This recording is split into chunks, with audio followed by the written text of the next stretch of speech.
consequence. It was not a slap on the wrist and set in the corner kind of thing, Well, no.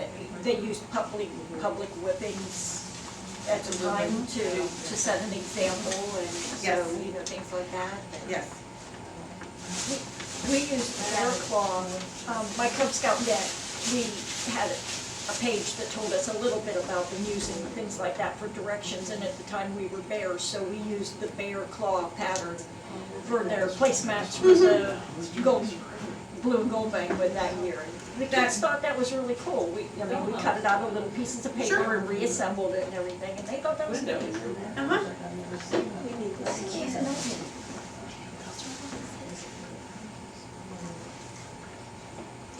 This is a smaller one. We need this quilt in our window with all our dogs. That one's the right size. Yeah. And my wife brought this in special for me because if you're a man in here, quilting doesn't always have to be for just women. Here's a card quilt. Chevrolet El Caminos. You can bring that pink one we have. The pink one, no, I know, I need to bring that one. No, that one's sold. Do you have one? No, we don't. No, he just happened to be, actually, he went into a fabric store, found the fabric, and brought it home and said, make me something. That's applique. Uh-huh, it's applique. It's something that a lot of people have done that's popular. My sons, I got married late in life and I still have two boys at home. I have a 19-year-old and a 15-year-old, and both of my boys are interested in automobiles. And every spring we go to the car show down at in Pittsburgh at the big arena down there. Convention Center. At the convention center. And my boys started buying t-shirts of different cars. So the t-shirt quilts now are very popular, and my wife is actually working on two where we've gotten a number of car t-shirts over the years, and she's making a pair of them right now for my sons with out of t-shirts. But if you would see them, you would not think that it was a t-shirt. Those would be bigger panels. And actually, one of them is for his son, no one's for him too. What kind of a quilting machine do you use? I don't do the actual quilting. That's right. Yeah, I don't do the actual, those I send out. They're different machines, and they all basically, they do the same things. There's the home hobby version, and then there's the professional, extra, super large, computerized model. Sounds like a good idea. Those are actually fun to use, because you press a button and it does it all for you. I don't have to think at that point. So you don't have the big quilting frame sitting in a room?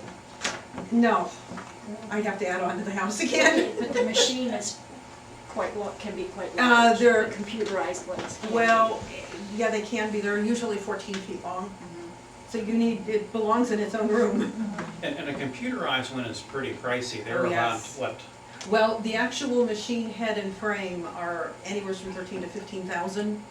that's for a computerized one, so there are not a lot of them around. And then the computer on top of it is like another 15,000. Plus, you need now your own computer and or laptop to run that one. So I figured, I have fun doing this, we'll let somebody else do the other part. Because they have fun doing that, so we complement each other. Our church has the women's group that quilts. By hand. Yeah, that's a lost art. The very first quilt that I ever got from my grandmother, I was about 5 years old, and it was a kit that my aunt had gotten. And it was just large sheets of fabric, but on the back side of the fabric was stamped the different appliques. And they were numbered. My grandmother came from the old country, she couldn't read. But she wanted to do this. I was 5 years old. I had to learn how to read, because I wasn't in school yet. But I knew my numbers, at least I knew that much. And I sat there and I cut out all the different pieces for her. And we laid out the quilt, and I pinned them where they were supposed to go, so that she knew what piece to put where. And then my mother took it to a church group in downtown Pittsburgh. There's one little church that is sandwiched between two big skyscrapers that has stood this little test of time, and is by the golf building, the northern edge of town, and it's still there. And that's the little church that this got hand quilted at. I still have it. It's only a twin size. It's the only quilt my grandmother ever really made, where she had appliqued everything by hand. And the other one that she made, she had cross-stitched everything on, and I have both of those. Have you done any genealogy quilts where they have the pictures of the families and then the names are embroidered on the blocks? Have you had any experience with No, I that? really haven't had any exposure, to that.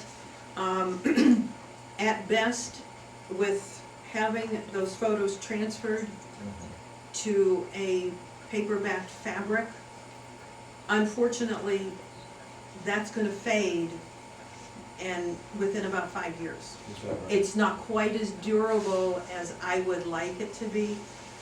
This particular piece right here that's on my quilt, it's under there somewhere. Keep going. It is actually photocopied on a paper-backed fabric panel. And probably that'll be the first thing in the quilt to go, is that little piece right there. But then I'll just copy another and put it on the back. What is that one, that last panel? This. That last That's panel this right one. there is this Oh. story. Oh, And you photocopy it onto paper-back fabric so that you can run it through your printer. Mhm. I've seen several of Mhm. those. They're neat. Oh, they are, very much so. I have done the photo transfers. You've got to have a really good crisp photo. Right. And one that doesn't have any, because the older photos, some of them have breaks in them and they've shriveled up and what have you, but you've got to have ones that are really very good. I was reading the area shopper just last week, and there's a sale coming up, the Raymond Janice and Farm sale out just beyond Centertown. They're advertising 22 quilts for sale at that sale. I thought that might be interesting, and I think it's If you go on for Probably. auction zip, there's pictures of those quilts. Oh, you already left, Skip? They're gorgeous. Yeah. But don't tell me about them. You said it's a lost. One other thing I wanted to say about my wife, she does custom quilts for people.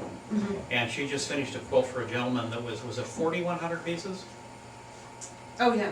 4,100 pieces. I'll go to work in the morning and the table will be clear, and I'll come home at night and she'll have all these stacks of these little 1.5-inch squares. She just put 4,100 of them in this quilt, and I think whatever I do when I sit at that table, don't sneeze. It's over. You'll be playing pickup for a while. I've thought seriously of having a quilt made up of Boy Scout neckerchiefs, and then the neckerchief, and then the scout patches that have been collected over the years. And I thought Sure. that would make a real historical type shirt.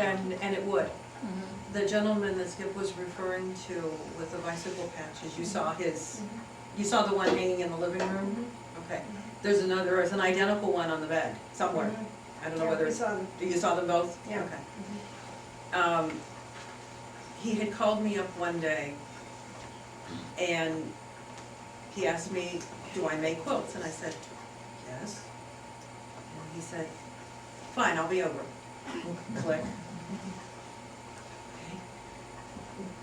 Within a couple days, someone had shown up. And he said that his car magically turned into my parking lot. And he was with his wife, and he goes, I'm the gentleman that called you, and I want you to make a quilt for me. I said, okay. He sets it on my cutting table, he set down a shoebox.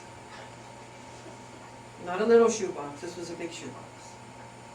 Full from one end to the other, from heel to toe, of nothing but patches that he had as a memento from every race that he had ever done for the past 35 years. And these are bicycles now, not motorcycles. This is Yeah, a it's a bicycle that he goes out and bicycle. pedals. Yeah, he pedals He this. pedals us. And he, Bicycles across the state of Iowa. yes. He goes to that. Yeah, he was just there last month, Mhm. the last part of the month, and he's gone for about 7 to 10 days. And he bicycles around over 600 and some miles in that 1 week time. In 7 to 10 days. I haven't done that in my lifetime. But he said, "Can you make a quilt out of this?" And I sat there and I looked at it and I looked up at him and I said, "Sure." And I said, "How many are in here?" He goes, 225. He goes, "I want them all in one." I said, no can do. I said, "It's too big." I said, "First off, you're not gonna be able to lift it to put it on the bed." And I said, "Second of all, they don't make a bed big enough to put all these." As it turned out, 90 went in one quilt, 90 went in another, and we have a few leftovers. But he's adding to those leftovers. So I made him 2 quilts, and they're a little larger than queen size, and there were the patches that were put on a base fabric and sewn together in a quilt. I was actually featured in the Butler Eagle as a result of that. That was, oh wow, it was a year ago, about a year and a half ago now. Yeah. One other thing she does that's kind of interesting with the age of computers, she can get her fabric now, she can scan her fabric onto the computer, and then she can play around with different patterns on the computer screen by putting those different fabrics in the different areas, and then visually seeing it on the computer before it's done to see whether she likes how it goes. Yeah, I have a computer design software. And you know, when you look at these quilts, particularly the not so much the car one here on the top, but from there on down, you don't just sit down and put one of those together. There's a tremendous amount of thought that goes into placing all those, and a lot of trial and error. And my wife has sure gotten good in mathematics with adding 1.5 inches to 3/4 of an inch to 1 1/4 inch, and she's really brushed up on her mathematics doing these quilts. Were all of the patches rails, or did that dictate what you had to I had answer my question? every size and shape imaginable. That dictated I had the to, pattern? I told him that the largest patch there was gonna dictate the size of the foundation fabric. And it did. They were big quilts when they were in, they're heavy. Because not only is it the weight of the quilt fabric itself, but it's the weight of all the patches on top of it. But it's extremely colorful. I wish I would have brought I forgot. I never thought to bring the photo. Yeah. Yeah, Well, listen, we have punch and cookies. Thank Thank you. you so much. you're welcome. I'll Very see good. you guys. Talk and have some punch and some cookies. Let me ask you one more question. Sure. When you go down to New Wilmington to the Amish, is there anything different, anything connected to the patterns that the Amish use and the patterns that you have been studying and using? Not usually. They have their own patterns. Do they have a story to go with their quilt? They might. They might. When I have gone over to New Wilmington, and I've gone over to Tina's shop over there,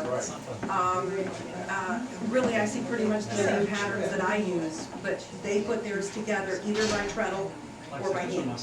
Okay. Obviously, no electric machines are used. What about designs, basically? It's an art. Design-wise, I'm probably gonna say that it's probably, our paths have crossed their paths a number of times as far as the popularity of designs. They would probably. Last night I Where are you from?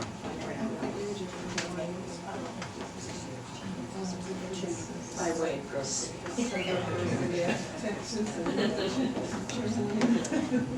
Yeah, this date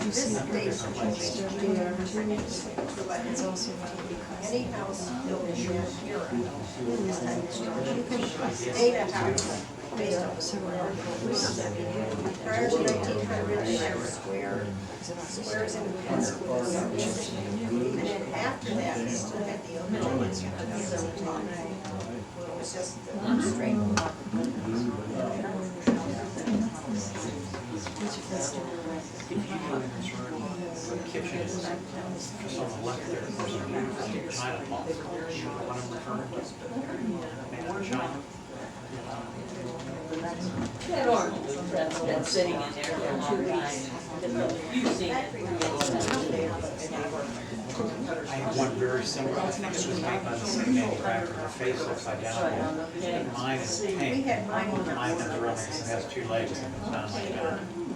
exactly the same. It was my grandmother's, so that's going back a couple years.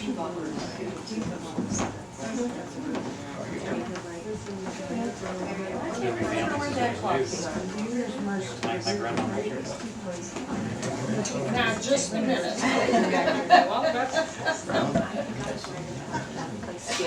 You remember where that clock came from in Spain? Yeah, it came from,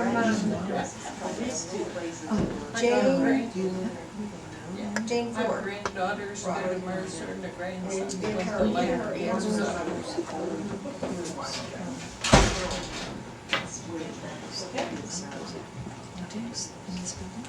Ready, Tom? Ready. All right, I'd like to welcome you to the first of our 5 seminars. I think this is going to be very interesting, and here comes somebody else. Come on. We're very fortunate to have Olivia Lanning with us tonight. She owns the Snowflake Mill Quilt Shop in Slippery Rock. And I had heard of her, didn't remember her name, but we have a friend who does bicycle racing. And every funding, and every time he does one of these races, he gets a patch. And he had apparently boxfuls of these patches, and his wife said, well, do something with it. So he found a lady who did quilts. And I saw the work that she does. And believe me, it is extraordinary. So we're very fortunate to have Olivia Lanning here tonight. Her shop is in Slippery Rock on Slippery Rock Road. I have her card if you want it, I can get you in touch with her. And as I've told everyone, my husband and I were married 51 years ago by a minister named Robert Lanning. And this is Robert Lanning. Not the same one, but the same man. I'm very poor at remembering names, but I remembered your name. So, glad you're here. And Olivia, please take over.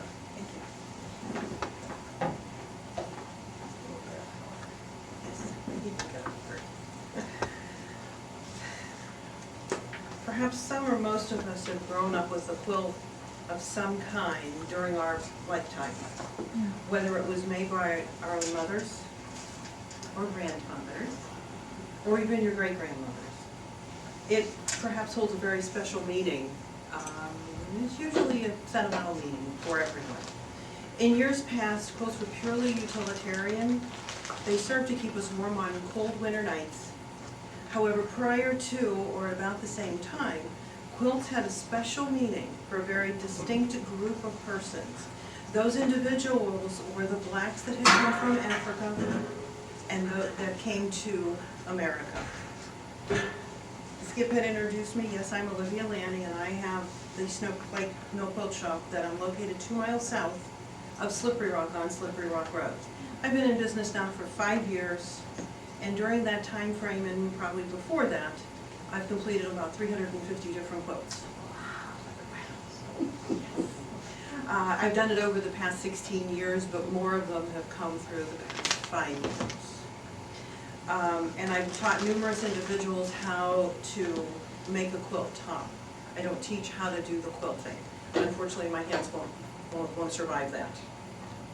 Before we can really understand the significance of the quilts and quilt blocks and their meanings, we must take a journey back through time to a land that we're all very, very familiar with.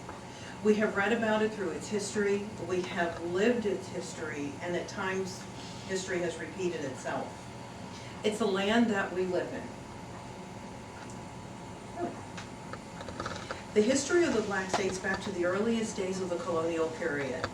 They made their appearance back in 1619 when 20 captured Africans were sold to the English colonists in Jamestown, Virginia.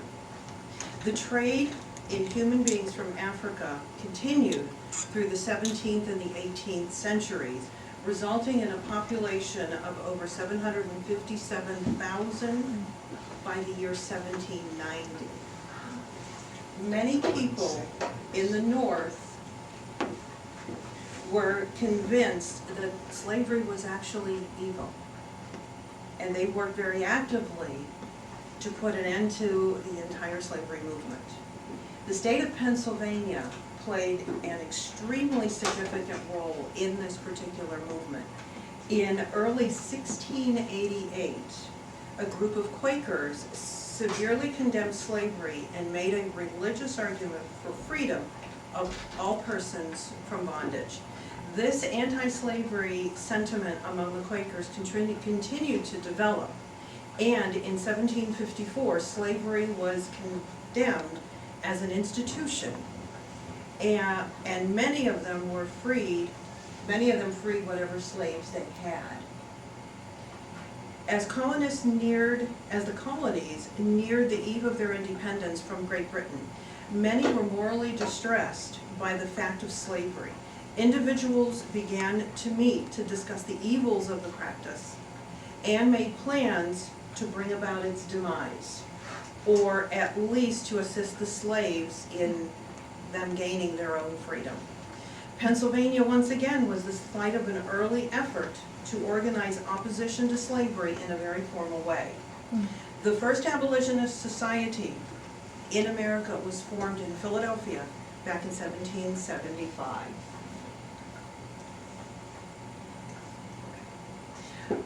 In case these don't move, it's operator error.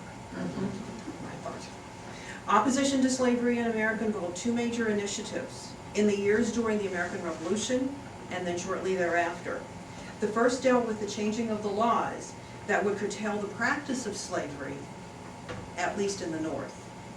In some instances, slavery was eliminated immediately, while others arranged for its gradual elimination. In Pennsylvania, it was instrumental in passing laws that banned slavery.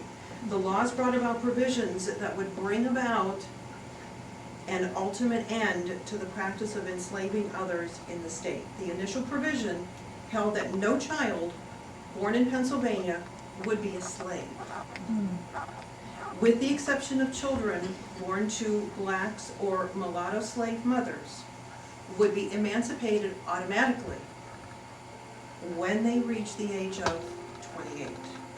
The second provision was that all slaves currently living in the state had to be registered with the local government by their masters before November 1st of 1790. Failure to do so would result in an automatic freeing of the slaves. Those blacks that were free in the North were also passionate in their opposition to slavery and played a major role in aiding those escaping from bondage. So the blacks were helping the blacks. The effect of all these activities was the creation of an environment in which many people recognized the evils of slavery and developed the desire to really do something about it, even if it risked their own well-being. It was in this environment that the Underground Railroad would find support and the opportunity to grow over a large portion of the United States, but primarily in Pennsylvania.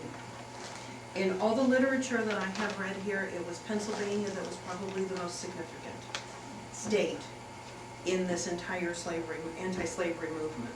The Underground Railroad was a system by which the slaves escaped bondage and then fled to the North before the Civil War. There were various methods of escape, and those people who helped to the routes that took them to their freedom. The stories of the flights and the freedom involve people who set out on this hazardous journey and the many, many hardships that they experienced on the way reaching their goal of freedom. In addition, there were also stories of heroism on the part of those fleeing and also of those assisting in their escape. There's a story that I'd like to tell you think back and put yourself in this man's shoes. It's called The History, and it's a story of the narrow escape in a secret network. When Alfred Thornton saw two men walking towards him on a day in 1858, he wondered what they wanted. As they got nearer, he recognized them as the local constable or the lawman, and a slave trader. Now he was nervous. Alfred was a slave who lived on the Shin Plantation in Virginia all of his 21 years. He knows that a slave trader coming for him meant only one thing, and it was about the worst thing that could have ever happened to a slave. His master had sold him. The slave trader was coming to take him away, and the constable was there to make sure that Thornton went without a fight. Dread began to fill him. Being sold meant he would never see his mother, his father, or his friends again. He would be moved to a new plantation, but very far away. He knew that the slave trader would take him down into the deep south, and everyone heard how slaves were quickly worked to death on huge cotton plantations down there. Now, the two men were coming closer. The instant before the lawman and the slave trader grabbed young Thornton, he took off, he fled. He took off his hat and he ran, took off his jacket and ran even harder. He took off his vest and doubled his pace, and the constable and the slave trader both chased him on foot. What would you feel like? You'd run a little harder too, wouldn't you? The slave trader began firing 2 rounds of shots from his revolver, but Thornton never stopped running. He ran toward the pond. He jumped in and hid beneath the water. He kept his head just above the water line and hid the rest of his body beneath the water for nearly 2 solid hours. While hiding, Thornton was planning his next move. He needed to get to a free state and on into Canada, but he didn't know which way to travel. He planned to use the North Star to guide him. He tried to use the Big Dipper constellation, pointing out the North Star. Much like the old song, "Follow the drinking gourd, escape." I guess I see some nods, yes. However, with a week of rainy weather, the North Star lay hidden behind the evening clouds. Thornton spent night upon night walking and wandering, but he kept going. Nearly 200 miles later, he arrived at the free state of Pennsylvania. He had actually arrived in what we know as Philadelphia, and he was assisted by a group of persons that secretly helped slaves escape. He was now on the Underground Railroad. Oh, it really wasn't a railroad, and it really didn't run underground. But the name was really a good fit. Like anything that occurs underground, the Underground Railroad was very mysterious and often extremely difficult to find. Just like a real railroad, it quickly took people where they wanted to go. The Underground Railroad was a secret way that slaves used to escape bondage. It was a loose network of people, pathways, and places that helped slaves reach their freedom. To help keep its people and places secret, travelers and workers along the Underground Railroad often spoke or wrote of using a code or code words that were copied from real train travel. The fugitive slaves, they were actually called passengers, travelers, baggage, or cargo.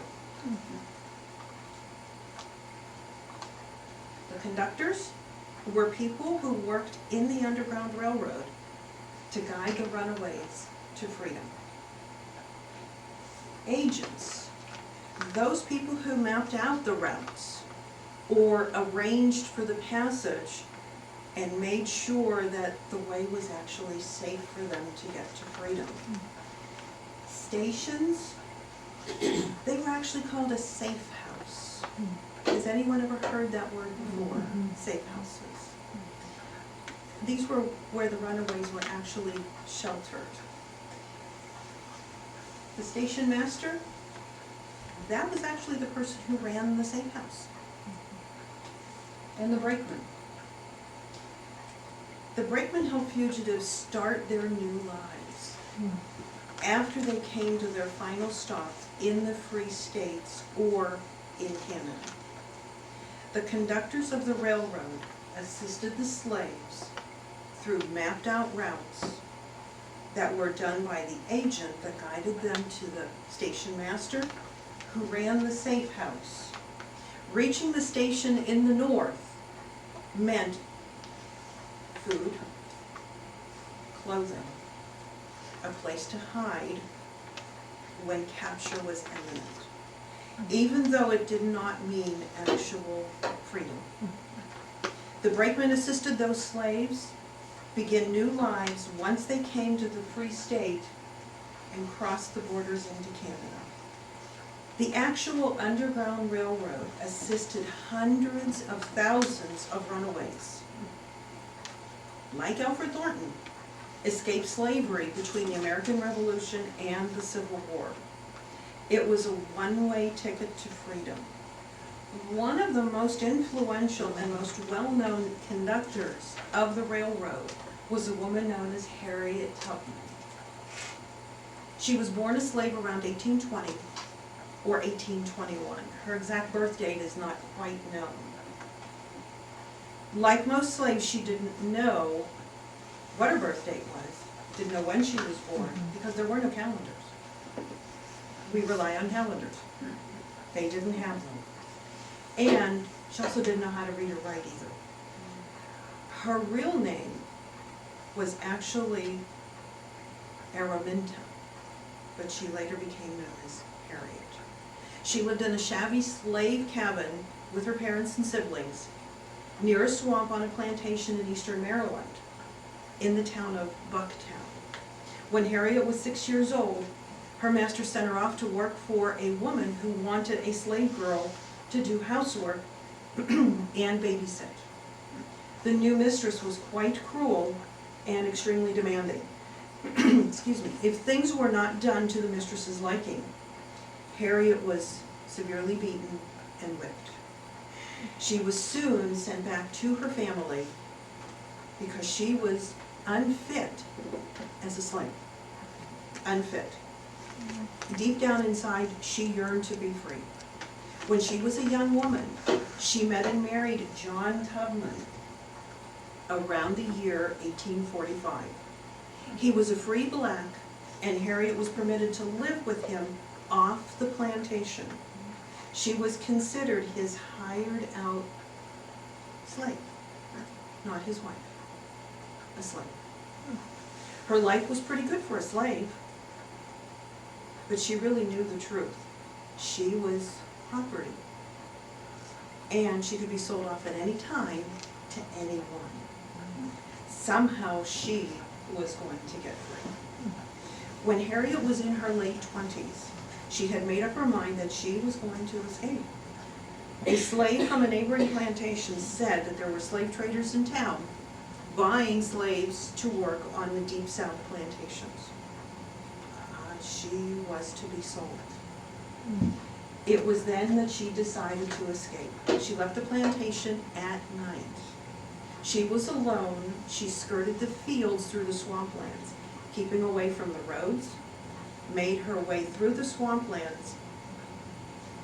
She could hide her tracks and her scent because it was wet and your scent doesn't stay in that area where it's wet.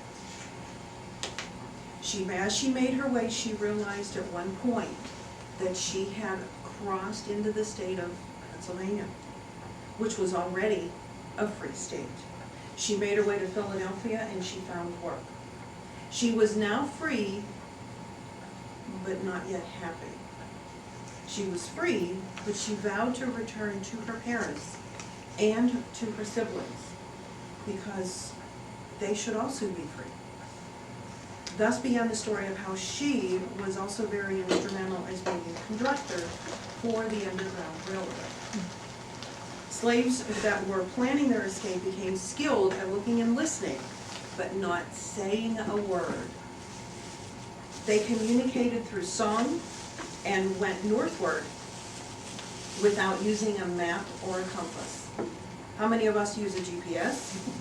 MapQuest? We can't get across town.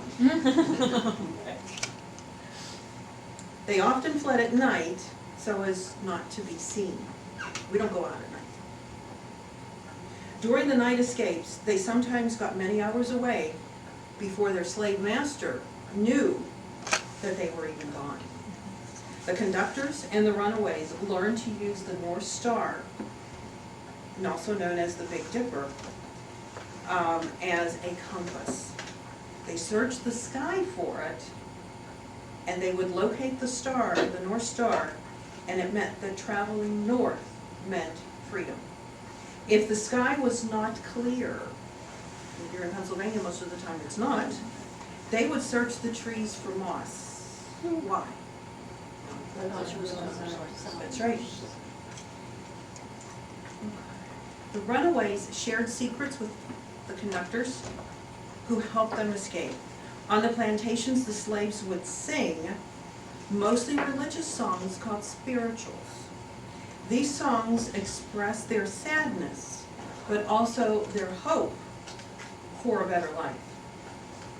At times, there were many hidden messages in the words of the song, such as the one song that was called "Follow the Drinking Gourd."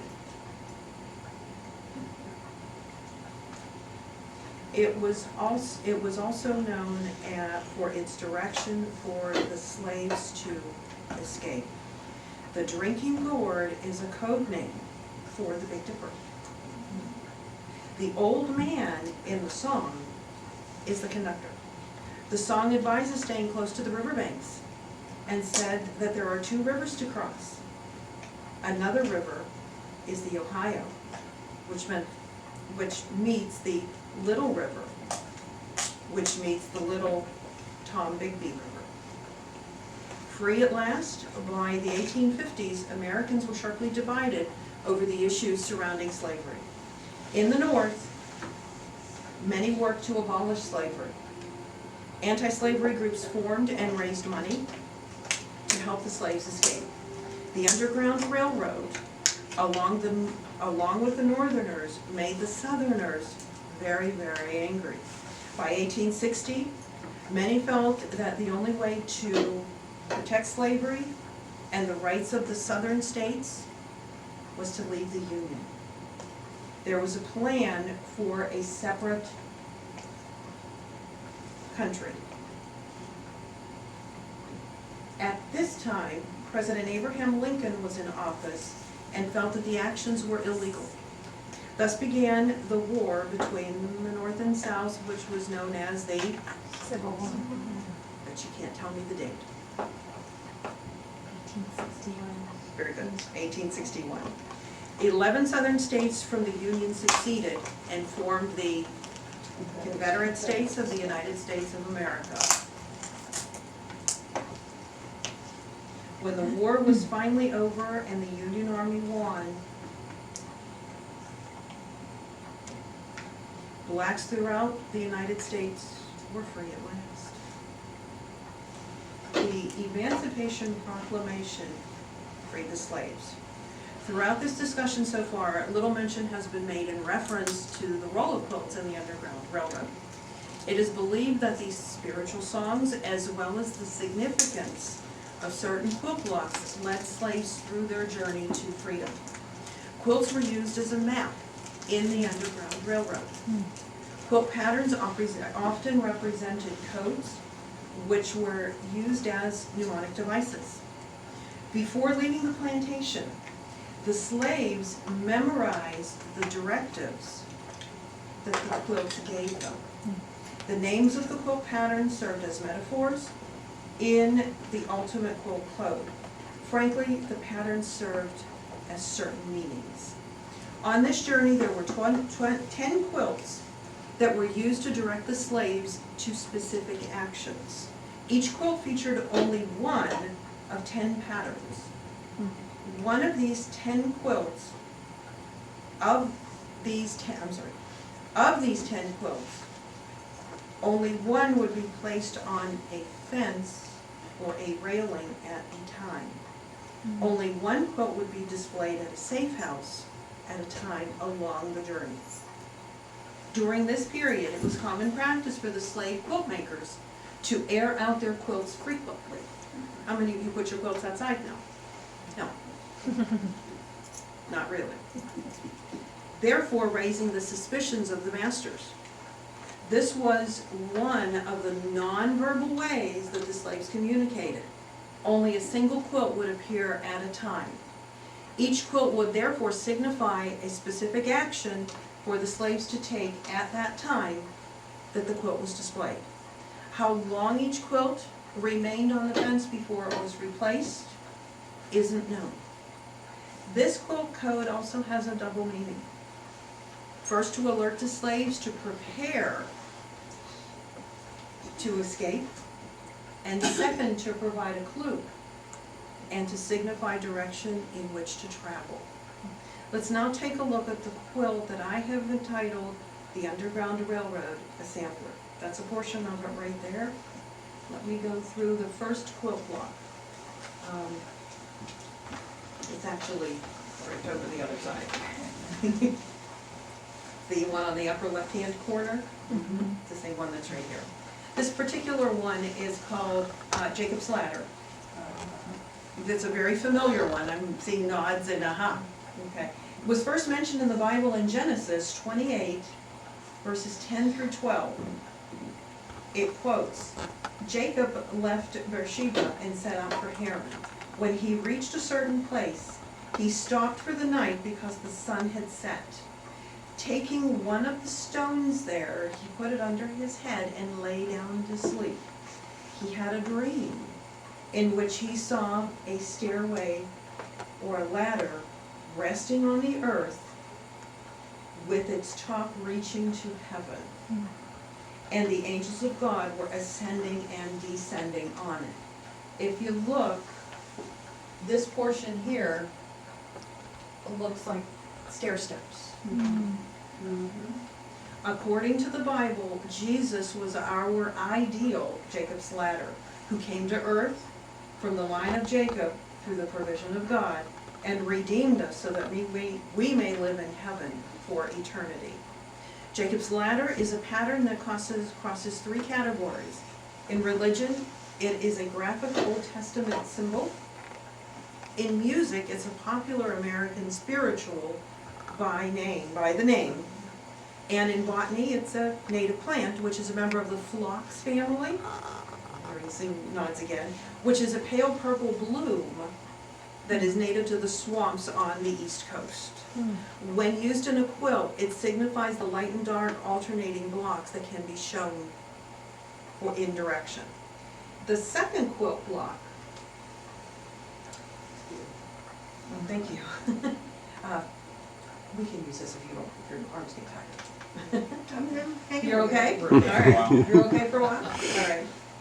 All right. This would be the first quilt displayed as the sign for the slaves that had planned to escape. It signified that it was almost time to leave the plantation. It was also called a double monkey wrench. If you notice, there's a center portion here that looks like the outer portion. It's called a monkey wrench. And it's usually named after a trade or an occupation. And it's an arrangement of rectangles, right angles, and squares as well. The monkey wrench is a tool used by the blacksmith. When the quilt was displayed, it symbolized the time to collect the need for tools to take along for a very long journey north. These tools were both mental and spiritual as well. Generally, the blacksmith of the plantation was known as the monkey wrench. He was the person or group of persons who turned the wagon wheel, and this implies that the wrench, a person or persons, exercises authority over the wagon wheel. This would be the second quilt that the slaves would encounter on their journey. The quilt block was a signal to the slaves to pack the items needed to travel by wagon or that could be used during traveling. The wagon wheel appears to be a code name for the fugitive slave party, since wagons were one of the primary means of transporting the runaways. It could also mean to pack the provisions needed for survival, as if packing a wagon for a long trip or a long journey, or to actually load the wagon in preparation for escape. It also has been suggested that the wagons had hidden compartments, which you would see right here. Hidden compartments that would serve to transport the escaping runaways. The wagon was also a symbol of a chariot to carry them home. Thus the spiritual song, "Swing Low, Sweet Chariot."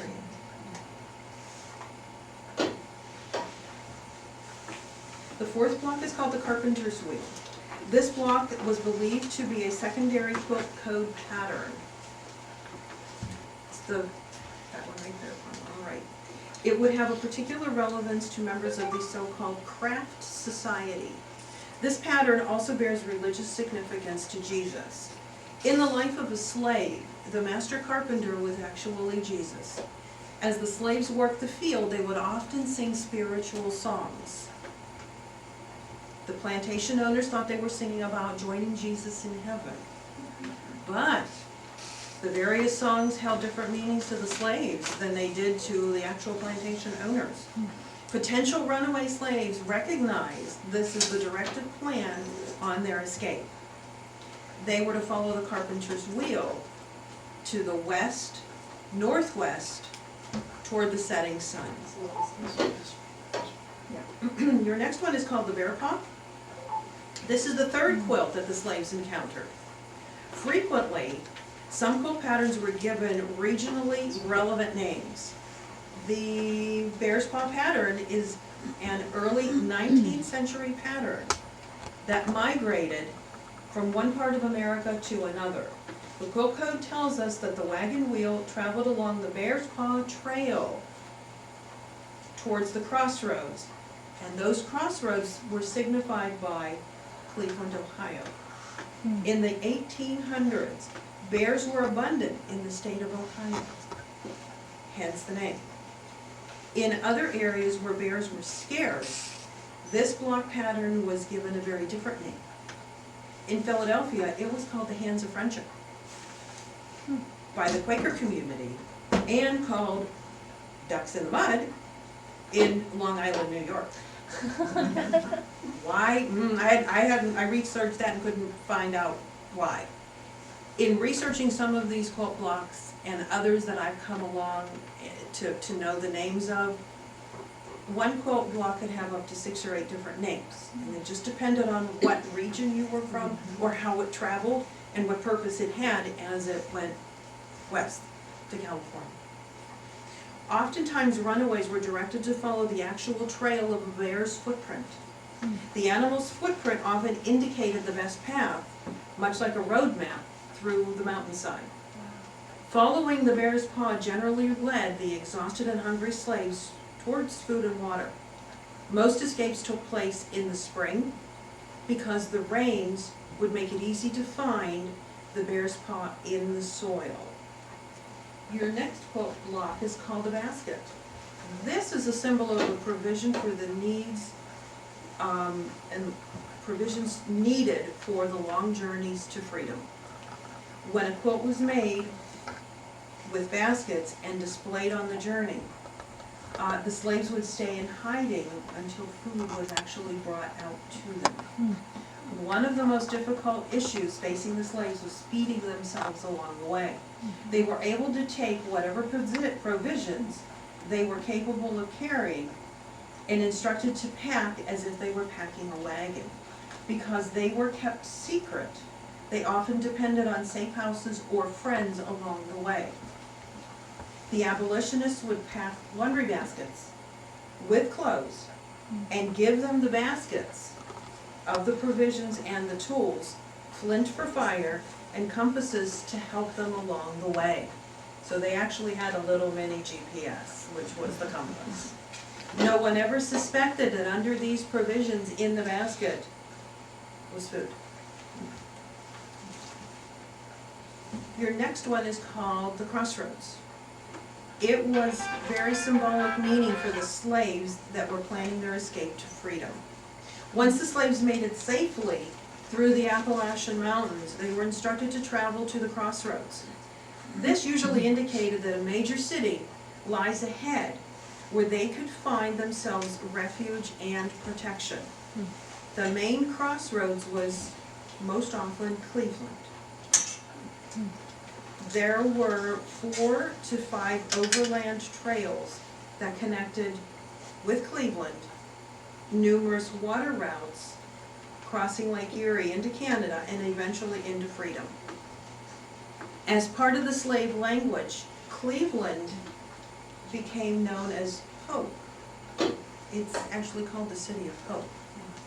And Detroit, Michigan became known as Midnight.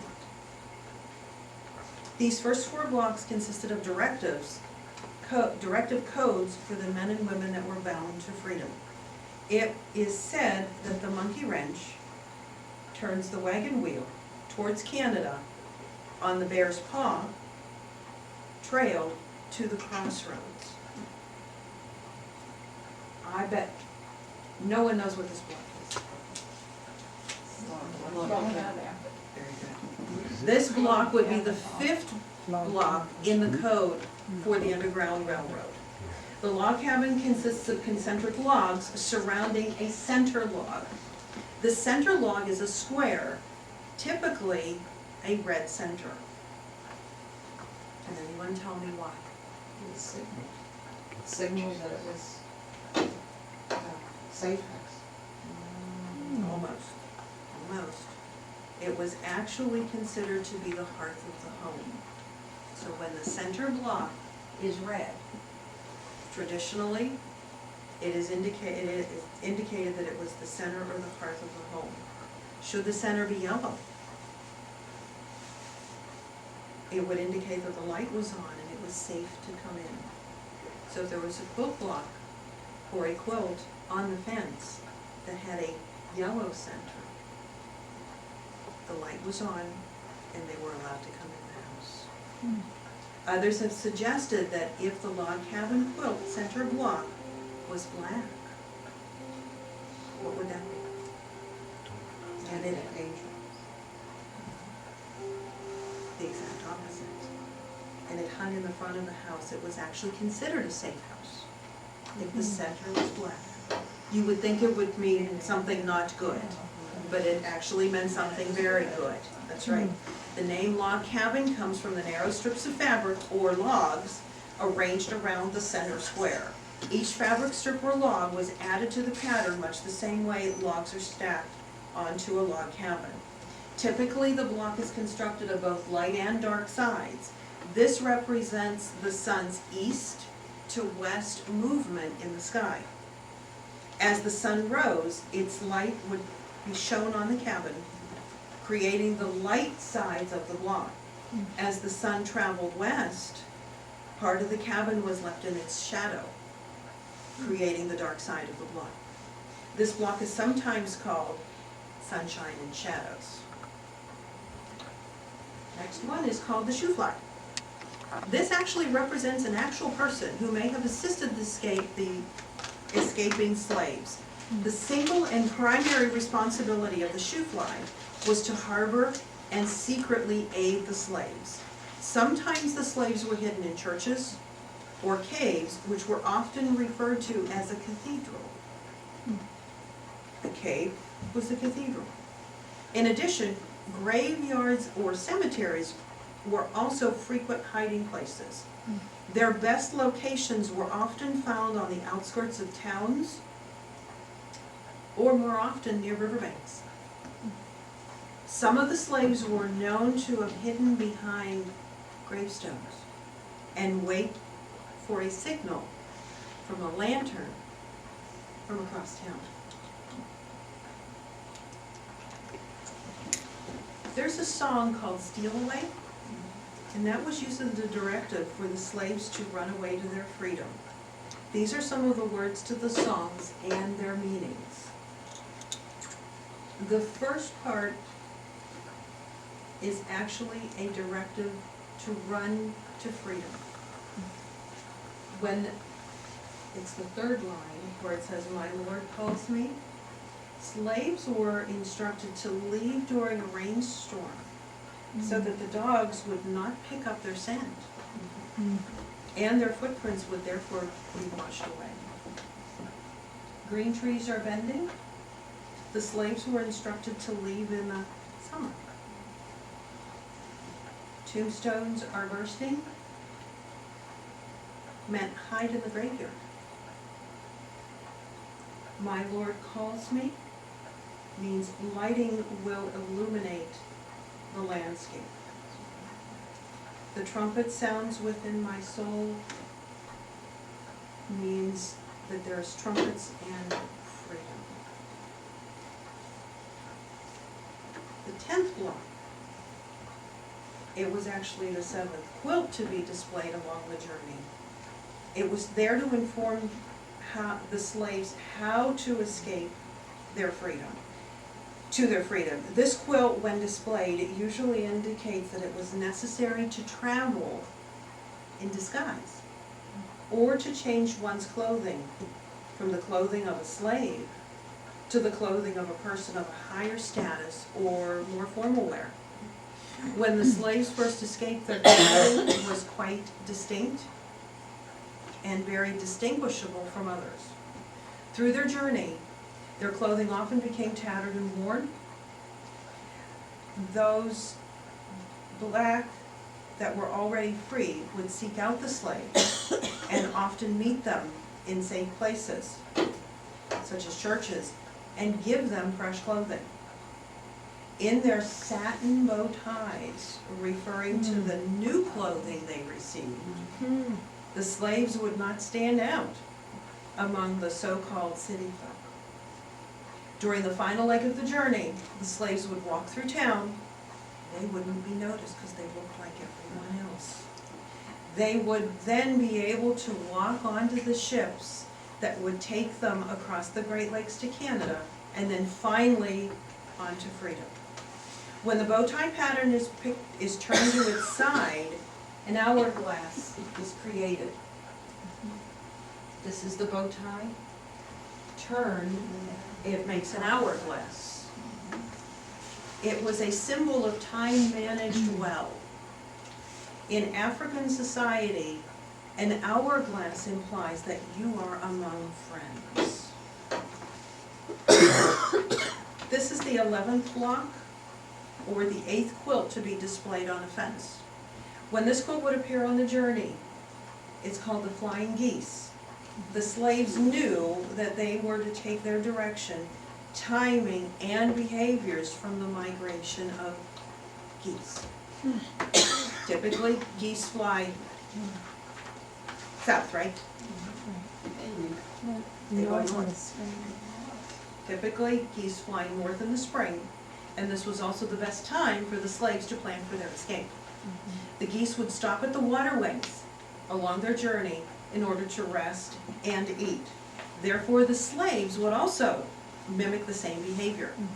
The slaves also knew that the geese made a loud honking noise, thus making it easy for the slaves to follow their flight patterns. This particular block is also known by, again, several different names. It's actually called Wild Goose Chase, the Dutchman's Puzzle, or Birds in the Air. The geese patches, and these are the geese. The geese patches are sewn together in 4 directions. 2 pointing north, 2 pointing south, 2 west, and 2 east. At times, the quilter would stitch the blocks in such a pattern that it would indicate which way the slaves were to go. So it would point to a direction. Thus, the block would act as a compass and hence transform it basically into a map.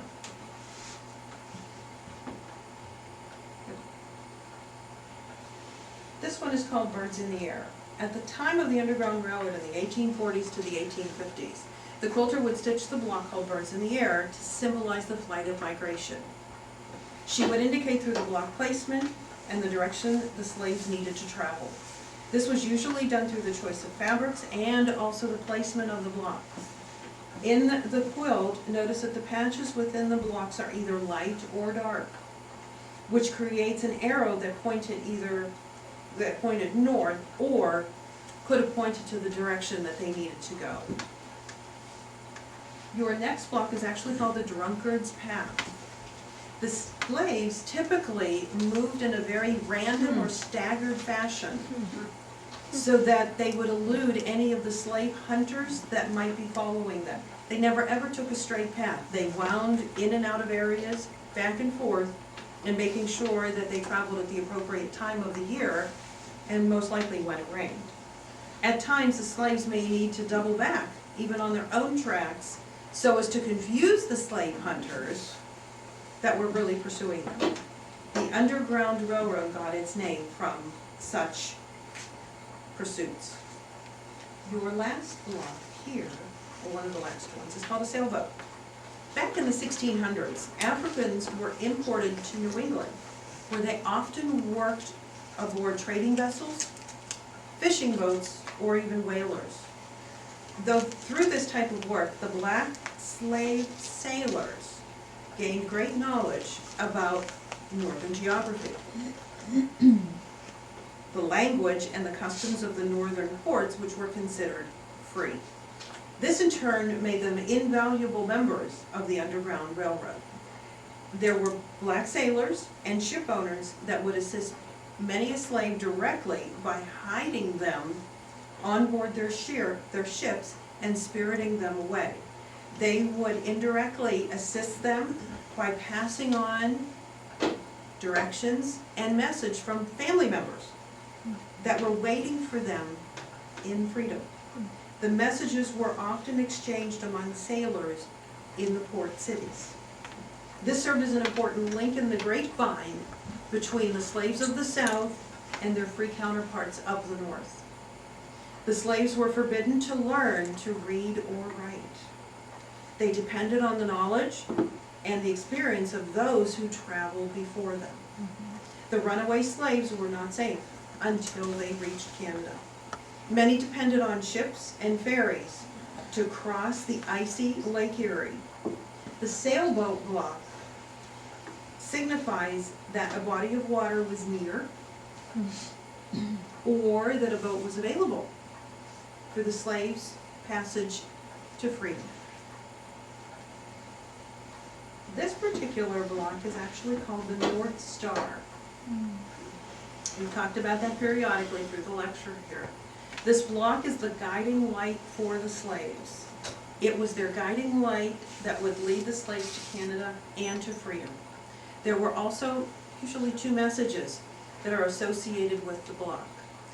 The first being was to prepare for escape, and the other to follow the North Star to freedom. The north was the direction of the traffic of the Underground Railroad. The Big Dipper always points to the North Star, which is the handle of the Little Dipper.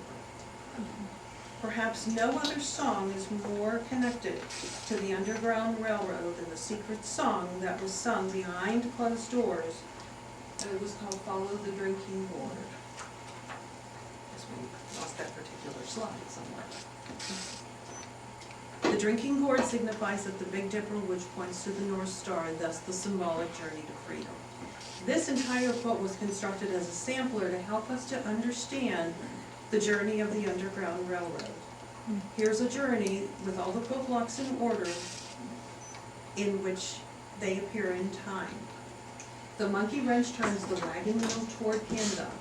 With the help of Jesus the carpenter, follow the bear's trail through the woods. Fill your baskets with enough food and supplies to get you to the crossroads.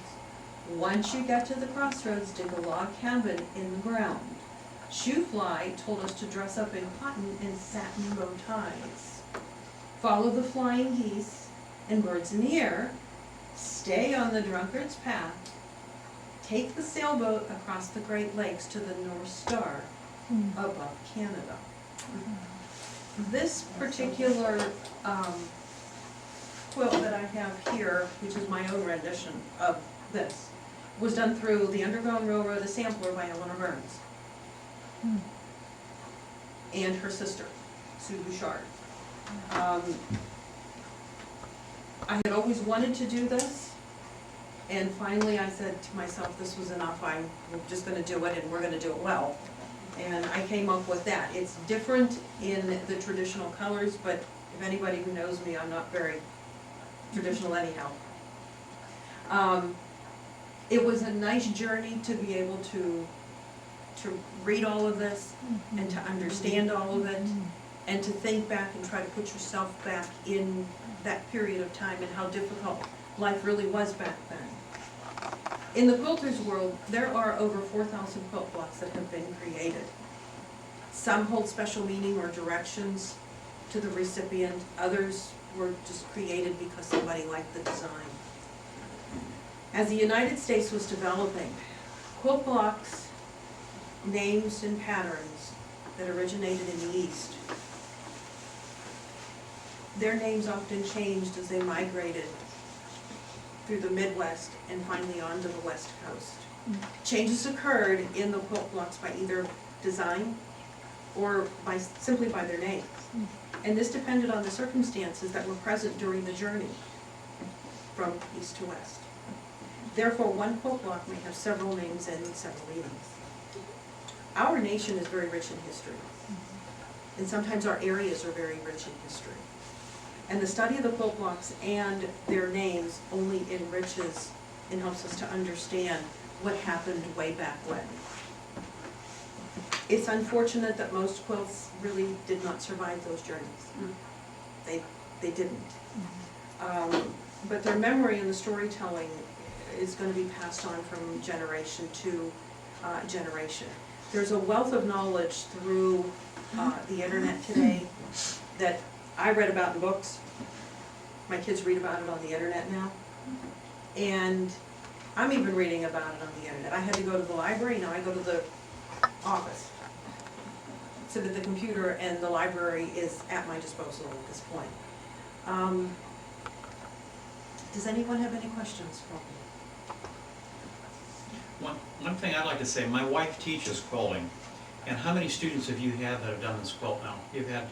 Probably 5 or 6. She's had 5 or 6 of her students that have made this in different colors. And one of her students is a teacher at Karn City. Well, And one's a teacher at Karn City, one's a teacher in Slippery Rock District, and the other one is a teacher in South Butler. the one in Karn City has made this in particular to take to her class, to Yes. try to teach her class a little bit about the Underground Railroad. And actually what we did, and it was a combined effort between her and myself, the very first block, which was the Jacob's Ladder, and probably the most significant block, but also a block that is very easily recognizable to most anyone. She had her students, I had cut out all the little squares for them to put together, and the students all went into the home ec room. Is that what they call it these days? It was in my day. It's the home ec room. I know. The place where the sewing machines are, okay? And there were 22 machines and 25 students. So 3 had to sit out, but anyhow, they got it all put together, and they were only instructed to make the first block of the whole quilt. The following week, she brings back all the quilt blocks to me, and she said, here they are. So we made pillows for the kids so that they could have. The kids got their little packets of fabrics, and of course we made them a little bit more modern than these traditional colors for the kids, and they just absolutely loved it, and they learned where the different blocks came from. They studied a complete chapter. Probably she spent about a month on this. which was nice. And they got a lot out of it, and their so-called reward was making this quilt block that they could have made into a pillow so that they could use at home. So it was a kind of a nice little idea for them. I realize this story here, the story of the Underground Mhm. Railroad, and it's with the quilts of the story. Is it your copyright, or do you make it available for people to read it? Oh, this is in the book. It's in the book. It's in this book. This tells you how to make it, and this is actually right here. It's right there. So it's in the book. That's why I have this, because Eleanor Burns is the one, and she's from Zelienople, in case anyone's not familiar with her. She grew up in Zelienople and probably the Zilli Harmony area. And she still has family in this area, even though she lives in California. And the book is available for you? You can go onto Amazon, And it's, Joanne Fabrics, yeah. and it's called? It's, her company is called Quilt in a Day. I have yet to make a quilt in a day, but that's okay. I wonder about that. I knew that was the next question. Oh, I could do a few more than that, but that's okay. Yes, you're right. Yeah, exactly. But it's called the Underground Railroad Sampler, and it's by Eleanor Burns. What's the price? Well, Depends if you have a coupon at Joanne Fabrics or not. exactly. You're probably looking at somewhere between maybe $20 to $30, somewhere around there. And if you go to Amazon, you'll probably get a little cheaper. Olivia Lanning is what? Yes. You said you had quilted how many quilts? But, well, I haven't quilted them. I've made about 350. That's when I lost count. The students did them on a machine. All my students, I teach them how to make the quilt tops. And then I have about 3 quilters now that will actually do the machine quilting for me. And that none of this is done by hand. My hands won't last, I have carpal tunnel. They One won't thing, last. if I can add to that, Olivia was raised by her grandmother. Both her parents worked full-time. And as a little girl, her grandmother wanted to keep her occupied to do something. So her grandmother set her down at a sewing machine and taught her how to make her own Barbie clothes. So Olivia has been sewing really a lot since the age of 6. So I learned how to sew on a treadle. So did you. And you know what? Best machines I ever made. Yes, ma'am. Just wondering how this whole thing worked out. Like in our family, we've got the wagon wheel, and so when it's hanging on the line, how did they know that that's just the family that's got the wagon wheel pattern versus this is the safe house? I mean, was it like they knew the houses and it's like, look for that house and what? They were actually told from one safe house to another which direction to go, okay? And so what to look for, and when to travel, and how long it would take them to get there. And they would look for the houses that had these types of quilts.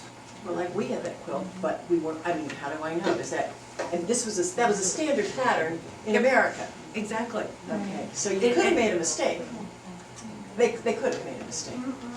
Could have, but it was where they the. put it, like, she said putting it on a fence, which maybe isn't a super normal place to air your quilt. Well, then I wonder, these guys who are grabbing up the slaves, aren't they getting smart to the fact that, what is that blanket doing on the fence, you know? But most every house had them out on a fence.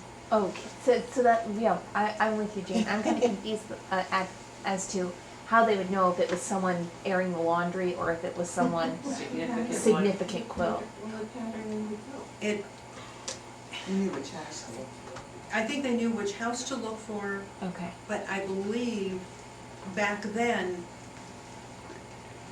well, first off, they didn't have dryers. Right, There were no front loaders, right. and they washed at the riverside or in wash tubs. And Right. where else do you hang your clothes but on the line over a fence, wherever, so that it would dry? And so it was not uncommon to see a quilt hanging outside, not uncommon to see clothing hanging outside, of course. But the pattern would tell them. Yes. Because everybody The was- pattern was more significant than actually the quilt outside. The quilt was just a landmark to tell them where to go, where to stop, and what it meant. The pattern itself told them that. Okay. And they were pretty good at keeping a secret code. Oh, yeah. You want to remember, she said several times in her talk that they didn't talk about it. And they were very successful at keeping the code secret. They had their own language. When you go into your place of worship over the weekend, look in the very bottom of the hymnal. And if you'll see a spiritual song, chances are that song was probably sung from that era. And if you read the words, it's got some type of either a significant meaning or a hidden meaning to it. Because remember, it was the slaves in the field that would sing spiritual songs that would confuse their slave masters. Because they thought they were singing about Jesus in the songs. No, not really. So. And if I could say one thing while my wife is talking, we, on the way out the door, just grabbed a couple or other quilts so you could see kind of